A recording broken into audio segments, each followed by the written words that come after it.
What's up, everybody? Welcome back to the channel. Boozer here. Thanks for stopping by.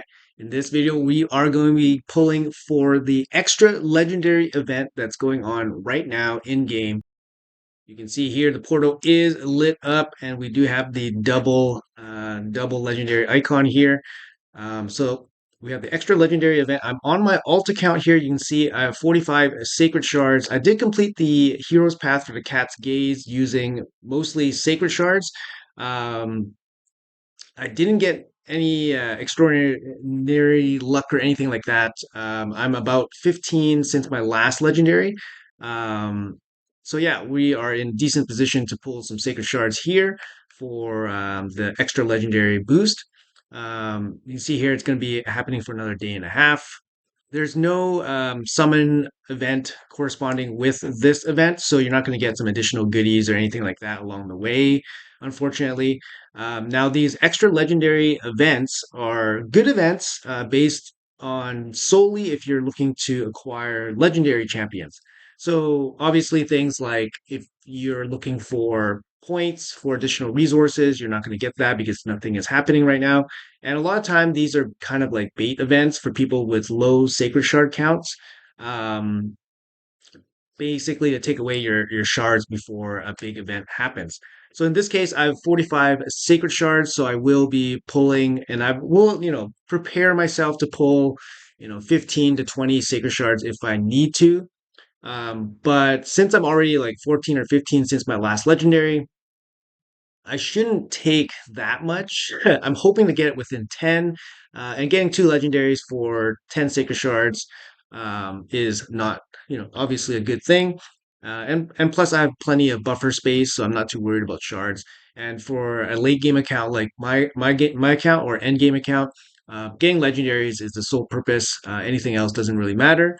Um, you know, for this type of event, so that's why pulling makes sense for me. So let's start pulling. I have no idea how many it's going to take. So let's see what happens here. So best of luck to me.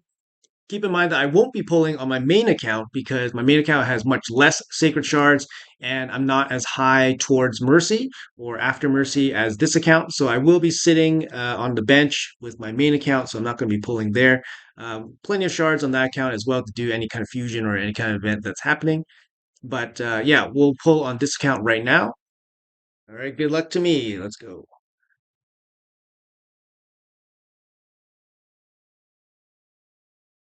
All right, Beast Feeder here. Beast Feeder decrease crit rate, bringing the shield, increase speed, and increase accuracy. Actually, not a bad champion for a lot of stages. And Centranos when he shows up. Also, Faction Wars is going to be very good. Ogre Tribe's not particularly strong in Faction Wars or anything like that. Sometimes, depending on what you got. So, Beast Feeder is a good addition there if you got him. Increased speed's pretty useful. Bergoth the Malforum. Now, this guy is pretty bad. He was actually the fusion back in the day. He was a epic fusion, if you guys believe that. He's pretty bad. He's got, what is it, 60% chance to AoE provoke on a 4-turn cooldown. Like, it's pretty bad. But, when you're desperate in faction wars, this guy actually carried me through that Valk wave with the provokes, even though it was only like, partial provoke. He did carry me through that second wave from the last level. So otherwise, he's pretty bad champion. So let's keep going though. If you guys got him, maybe he's gonna be useful for you guys. Seneschal, actually not too bad. Seneschal can be used for faction wars.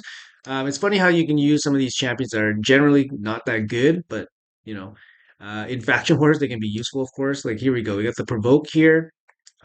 It's not good. It's on a 4-turn cooldown. Requires a million books to make it work. Also brings the A1 leech, which is actually kind of useful keeping your team alive. But he's generally a pretty bad champion. But if you need to, he's at least usable for faction wars. This champion, I've never found any use for this champion at all. I think he's supposed to be a damage dealer. Yeah, increasing damage, but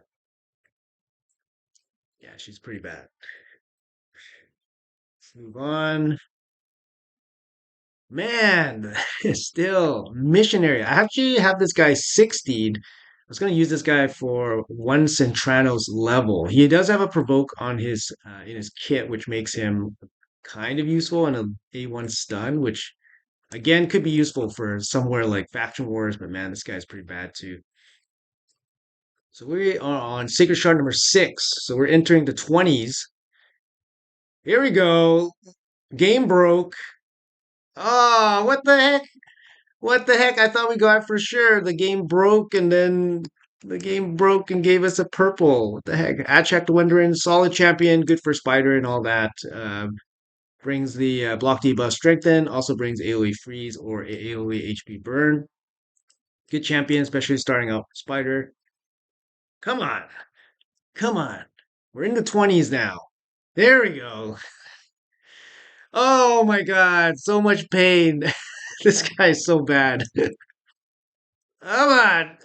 Well, okay, Gwendolyn the Silent. I mean, I have both of these champions. This guy is awful. She's good. Her value went way up with Chimera, but man, what was it 22 sacreds or something since my last legendary pull? And yeah, we pop out with these guys.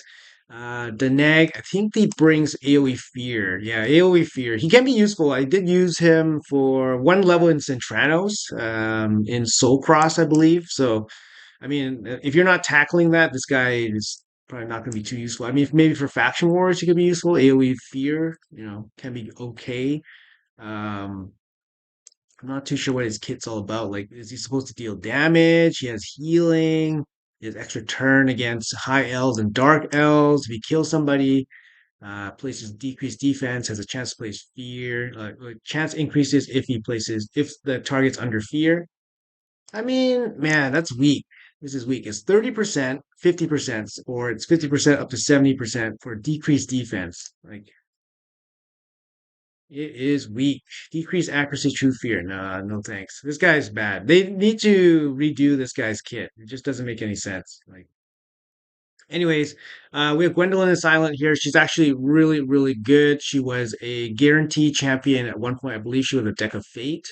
20 sacred shards, I think, back last year, maybe 2 years ago, year and a half ago. But yeah, her value went way up with Chimera because she does bring the A1 extension of the debuffs, which makes the Chimera boss a little bit easier to handle. Make sure that all the debuffs on them stay on them for the whole duration of the fight. Very good. She also brings relevant debuffs here. Decreased speed, leech, decreased accuracy.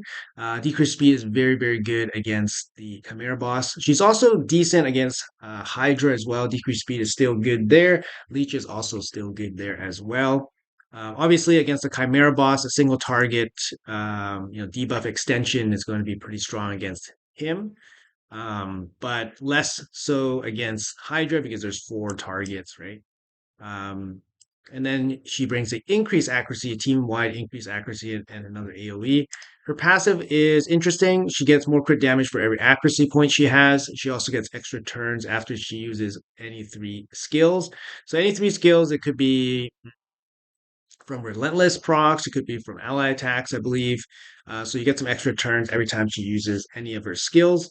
She doesn't hit super hard. I geared it out to try to do damage.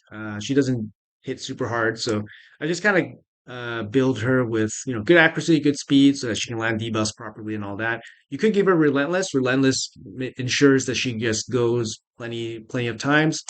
But yeah, she's actually a pretty good champion. And yeah, for Chimera, she was a little bit of a game changer for my for this account because she did increase my overall team damage actually. Let's quickly check the Faction Guardians because that's one of the main reasons why I would pull on this account. Faction Guardians. Oh, my Skinwalker's already maxed out, and I did just pull my second Gwendolyn, so that sucks. And then Danag. Danag's an Ogren tribe, I believe. Is it? No, Deneg is an orc. Orc and Deneg. There it is. He had some use, guys. 10 speed for my orcs.